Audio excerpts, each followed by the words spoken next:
वक्फ विधेयक को लेकर बनी संयुक्त संसदीय समिति ने भाजपा के नेतृत्व वाले एनडीए सांसदों के विधेयक में सुझाए गए कई सुझाव स्वीकार कर लिए। हालांकि विपक्षी सांसदों का आरोप है कि उनके सुझावों को नकार दिया गया। विपक्ष ने आरोप लगाया है कि उनकी बात नहीं सुनी जा रही है। वहीं समिति के अध्यक्ष जगदम्बिका पाल ने मीडिया से बात करते हुए कहा कि समिति द्वारा सुझाए गए बदलावों से बेहतर और प्रभावशाली कानून बनेगा। विपक्षी सांसदों ने जेपीसी की बैठकों में लोकतांत्रिक प्रक्रिया नष्ट होने का आरोप लगाया। टीएमसी सांसद और जेपीसी के सदस्य कल्याण बनर्जी ने आरोप लगाया कि जेपीसी बैठक के दौरान उनकी बात नहीं सुनी गई और जगदम्बिका पाल तानाशाही तरीके से काम कर रहे हैं।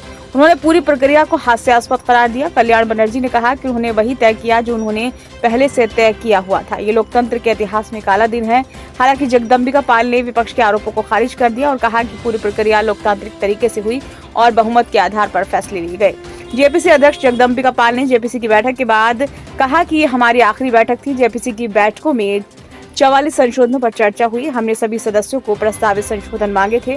समिति ने 14 संशोधनों को बहुमत के आधार पर स्वीकार किया है।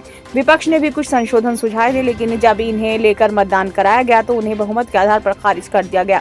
जेपीसी के सदस्य सांसद अपराजिता सारंगी ने कहा कि जेपीसी की बैठक पूरे लोकतांत्रिक तरीके से संपन्न हुई। सभी को बोलने का मौका दिया गया। 108 घंटे विधेयक पर चर्चा हुई और 284 हितधारकों से बात की गई। समिति ने जिन संगठनों के लोग दिल्ली नहीं आ सके उनके सदस्यों को विभिन्न राज्यों में जाकर विधेयक पर चर्चा की।